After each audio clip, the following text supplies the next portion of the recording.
ಬೆಂಗಳೂರು ಗ್ರಾಮಾಂತರ ಲೋಕಸಭೆ ಚುನಾವಣೆ ಏನಿದೆ ಬಿಸಿಲಿಗಿಂತ ಜಾಸ್ತಿ ಕಾವೇರಿದೆ. ಸದ್ಯ ಈ ಒಂದು ಚುನಾವಣೆಯಲ್ಲಿ ಕಾರ್ಯಕರ್ತರ ಮೇಲೆ ಹಲ್ಲೆ ಬಡದಾಟ ಆಗ್ತಿರುವಂಥದ್ದು ಕೂಡ ಕಾಣ್ತಾ ಇದ್ದೀವಿ. ಮತ್ತು ಬಿಜೆಪಿಯ ನಾಯಕರುಗಳು ಕೂಡ ಹಸಿ ಅಂದರೆ ರಕ್ತದ ಕಲೆಗಳಿರುವಂತಹ ಫೋಟೋಗಳನ್ನು ಶೇರ್ ಮಾಡ್ತಾ ಇದ್ದಾರೆ, ಟ್ವೀಟ್ ಮಾಡ್ತಾ ಇದ್ದಾರೆ. ಸದ್ಯ ಮಾತಾಡ್ಸೋಣ ಸರ್, ಕಾರ್ಯಕರ್ತರು ತಮ್ಮ ಪರವಾಗಿ ಪ್ರಚಾರ ಮಾಡಿದ್ದಾರೆ ಅನ್ನೋ ಕಾರಣಕ್ಕಾಗಿ ಹೊಡೆದಿದ್ದಾರೆ ಅನ್ನುವಂಥದ್ದು. ಸೊ ಇದ್ರ ಬಗ್ಗೆ ಏನು ಹೇಳ್ತೀರಿ?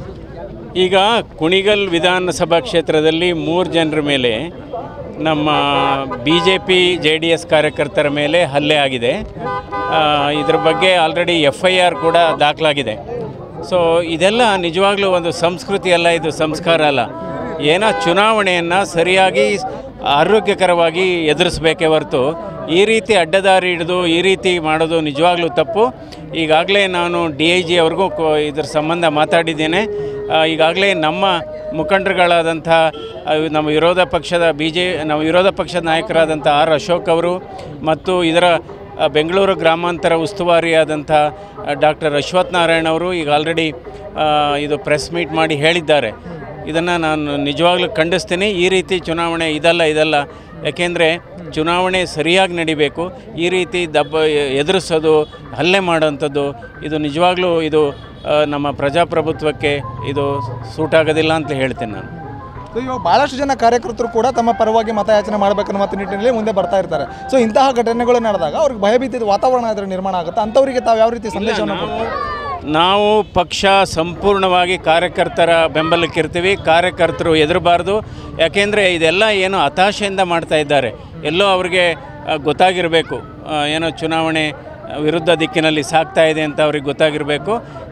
ಇದು ನಿಜವಾಗ್ಲೂ ಬಹಳ ಖಂಡನೀಯ ಅಂತಲೇ ನಾನು ಹೇಳ್ತೇನೆ. ಇದನ್ನು ಚುನಾವಣಾ ಆಯೋಗಕ್ಕೂ ಕೂಡ ನಾವು ಇದು ತಗೊಳ್ಳೋಣ. ಇದು ಇನ್ವರ್ಟರ್ AC. ನೀವು ಗ್ಯಾಮ್ಲರ್ ಅಲ್ವಾ? ಗ್ಯಾಮ್ಲರ್ ಜೂಜಾಡ್ತಿರಲ್ವಾ? ನೀವು ಜೂಜಾಡ್ತೀರಾ? ಇಲ್ಲ, ಯಾರು ಏನು ಹೇಳಿದ್ರು ಅಂತ ನೀನು ಎಷ್ಟು ಕಾಸ್ಟ್ಲಿ ಹಾಗೂ ಡೆಲಿಕೇಟ್ AC ತಗೊಂಡು ಸ್ಟೆಬಿಲೈಸರ್ ತಗೊಳ್ಳಿಲ್ಲ ಅಂದ್ರೆ ಇದು ಜೂಜಾಟ ತಾನೇ. ಒಂದೇ ಫ್ಲಕ್ಚುಯೇಷನ್ ಗೆ ನಿಮ್ಮ ಇನ್ವರ್ಟರ್ AC ಪಾರ್ಟ್ಸ್ ಡ್ಯಾಮೇಜ್ ಆಗಬಹುದು. ಅದನ್ನು V-Guard ಉಪಯೋಗಿಸಿ ಸುರಕ್ಷಿತವಾಗಿರಿಸಿ. V-Guard, India's #1 stabilizer. ಗಮನಕ್ಕೆ ತರ್ತೇವೆ ಇದನ್ನ. ಸರ್, ಇವಾಗ BJP ಕಡೆಯಿಂದಲೂ ಕೂಡ ಕೆಲವೊಂದಿಷ್ಟು ಟ್ವೀಟ್ಗಳಾಗ್ತಾ ಇದೆ. ಅದರಲ್ಲೂ ಪ್ರಮುಖವಾಗಿ ಡಾಕ್ಟರ್ ಮತ್ತು ಡಾಕು ಅನ್ನುವಂಥದ್ದನ್ನು ಕೂಡ ಬಳಕೆ ಮಾಡ್ಕೊಂಡು ಮಾತಾಡ್ತಾ ಇರುವಂಥದ್ದು. ಇದ್ರ ಬಗ್ಗೆ ಈ ಭಾಷೆ ಸರಿ ಅನ್ಸುತ್ತೆ? ನಾನು ಆ ಭಾಷೆ ಒಪ್ಪೋದಿಲ್ಲ. ನಾವು ಆ ರೀತಿ ವೈಯಕ್ತಿಕವಾಗಿ ಟೀಕೆಗಳನ್ನ ಮಾಡಬಾರ್ದು. ನನಗೆ ವೈಯಕ್ತಿಕ ಟೀಕೆ ಅದ್ರ ಬಗ್ಗೆ ನಾನು ದೂರ ಇರ್ತೇನೆ. ಸೊ ಯಾರೂ ಕೂಡ ಮಾಡಬಾರ್ದು. ಈಗ ಏನಾದರೂ ನಮ್ಮ ತತ್ವ ಸಿದ್ಧಾಂತ ಅದ್ರ ಮೇಲೆ ನಾವು ಇದು ಮಾಡಬೇಕೇ ಹೊರತು ವೈಯಕ್ತಿಕ ಟೀಕೆಗಳು ಮಾಡಬಾರ್ದು. ಹಲವಾರು ಬಾರಿ ಹೇಳಿದ್ದೇನೆ, ಟೀಕೆಗಳು ಸಾಯುತ್ತವೆ, ಸಾಧನೆಗಳು ಜೀವಂತವಾಗಿರ್ತವೆ. ಸರ್, ಇವಾಗ DCM DK ಶಿವಕುಮಾರ್ ಅವರು ಮಾತಾಡ್ತಾ ಒಂದು ಮಾತನ್ನು ಹೇಳಿದರು. 4 MP ಅಂದರೆ JDS ಏನು ಕಂಟೆಸ್ಟ್ ಮಾಡಿದ್ದಾರೆ ಅವರೆಲ್ಲರೂ ಕೂಡ ಸೋಲ್ತಾರೆ, ನಾನು ಬರೆದು ಕೊಡ್ತೀನಿ ಅಂತ ಕಾನ್ಫಿಡೆಂಟ್ ನುಡಿಯನ್ನು ನುಡಿತಾ ಇದ್ದಾರೆ. ಇದ್ರ ಬಗ್ಗೆ ರಿಯಾಕ್ಟ್ ಏನು ಮಾಡ್ತೀರಿ? ಇದಕ್ಕೆ ಜನರು ಉತ್ತರ ಕೊಡ್ತಾರೆ. ನಂತರ ಮತ ಎಣಿಕೆ ದಿವಸ ಕರೆಕ್ಟಾಗಿ ಗೊತ್ತಾಗುತ್ತೆ. ಅಂದರೆ ಈ ಕಾನ್ಫಿಡೆಂಟ್ ಯಾಕಂತಂದರೆ ಕಳೆದ ಬಾರಿಯೂ ಕೂಡ ನಾನು 130ಕ್ಕೆ ಹೆಚ್ಚು ಬರುತ್ತೆ, 135 ಬರುತ್ತೆ ಅಂತ ನಾನು ಹೇಳಿದ್ದೆ. ಅದೇ ಥರನಾಗಿ ಈಗ JDSನ ಕಡೆಯಿಂದ ಬಂದಿರುವಂಥವರು ಮತ್ತು ಮೈತ್ರಿದ ನಾಯಕರು ಏನಿದ್ದಾರೆ 4 ಜನ ಸೋಲ್ತಾರೆ ಇರುವಂಥದ್ದನ್ನು. ಇವಾಗ ಹಿಂದೆ ಇತಿಹಾಸ ಏನು ಹೇಳುತ್ತೆ, ಈ ವಿಧಾನಸಭೆ ಚುನಾವಣೆಯಲ್ಲಿ ಗೆದ್ದಂಥ ಪಕ್ಷ ಲೋಕಸಭೆಯಲ್ಲಿ ಸೋತಿದ್ದಾವೆ. ವಿಧಾನಸಭೆಯಲ್ಲಿ ಗೆದ್ದಂಥ ಪಕ್ಷ ಲೋಕಸಭೆಯನ್ನು ನೋಡುವ ದೃಷ್ಟಿಕೋನನೇ ಬೇರೆ, ವಿಧಾನಸಭೆ ಚುನಾವಣೆಯ ನೋಡುವ ದೃಷ್ಟಿಕೋನನೇ ಬೇರೆ, ಎರಡೂ ಸಪ್ರೇಟಾಗಿರುತ್ತೆ. ಸೊ ಅದರಿಂದ ಲೋಕಸಭೆಗೆ ಅವರು ಯಾವಾಗಲೂ ಸುಭದ್ರ ಸರ್ಕಾರದ ಬಗ್ಗೆ ಇದು ಸ್ಥಿರ ಸರ್ಕಾರ, ಸುಭದ್ರ ಸರ್ಕಾರ ಅಂದರೆ ಯಾರಿಗೆ ನಾಯಕತ್ವ ಇದೆ.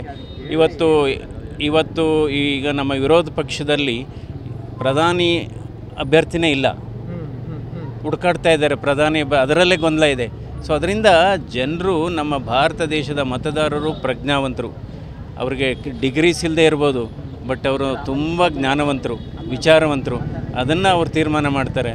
ಎಷ್ಟು ರಾಜ್ಯಗಳಲ್ಲಿ ವಿಧಾನಸಭೆಯಲ್ಲಿ ಬೇರೆ ಪಕ್ಷ ಗೆಲ್ಲುತ್ತೆ, ಲೋಕಸಭೆಯಲ್ಲಿ BJP NDA ಕೂಟ ಗೆದ್ದಿದೆ.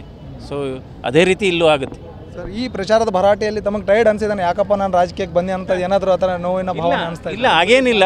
ಸೊ ಅಂದರೆ ನಾವು ಆಸ್ಪತ್ರೆ, ಈಗ ಬಿಸಿಲು, ಸೊ ಬಿಸಿಲಲ್ಲಿ ಎಲ್ಲರಿಗೂ ಈಗ ಅದಕ್ಕಿಂತ ಹೆಚ್ಚಾಗಿ ಪಾಪ ಮತದಾರರು ಈ ಉರಿಯುವ ಬಿಸಿಲಲ್ಲಿ ಅವರ ಪ್ರೀತಿ ವಿಶ್ವಾಸಕ್ಕೆ ನಿಜವಾಗ್ಲೂ ನಾನು ಸಲ್ಯೂಟ್ ಹೇಳಬೇಕಾಗುತ್ತೆ.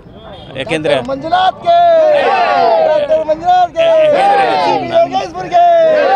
ಯಾಕೆಂದರೆ ನಾವು ಬಿಸಿಲಲ್ಲಿ ಪ್ರಚಾರಕ್ಕೆ ಬರೋದು ಬೇರೆ, ಬಟ್ ನೋಡ್ಬೋದು ಹೆಂಗಸರುಗಳು ಮಕ್ಕಳುಗಳು ಜನ ಎಷ್ಟು ಈ ಉರಿ ಬಿಸಿಲಲ್ಲಿ ಬಂದು 2 ಗಂಟೆ 3 ಗಂಟೆ ಲೇಟ್ ಆದರೂ ಕಾಯ್ತಾ ಇದ್ದಾರೆ. ಆ ಪ್ರೀತಿ ಆ ಅಭಿಮಾನಕ್ಕೆ ಯಾವುದೇ ಒಂದು ಬೆಲೆ ಕಟ್ಟಕ್ಕಾಗೋದಿಲ್ಲ. ಇದಿಷ್ಟು ಡಾಕ್ಟರ್ CN ಮಂಜುನಾಥ್ ಅವರ ಮಾತು. ಕ್ಯಾಮ್ರಾ ಪರ್ಸನ್ ಸಂದೀಪ್ ಜೊತೆ ಸೈಯದ್ ನಿಜಾಮುದ್ದೀನ್, TV9 ರಾಮನಗರ.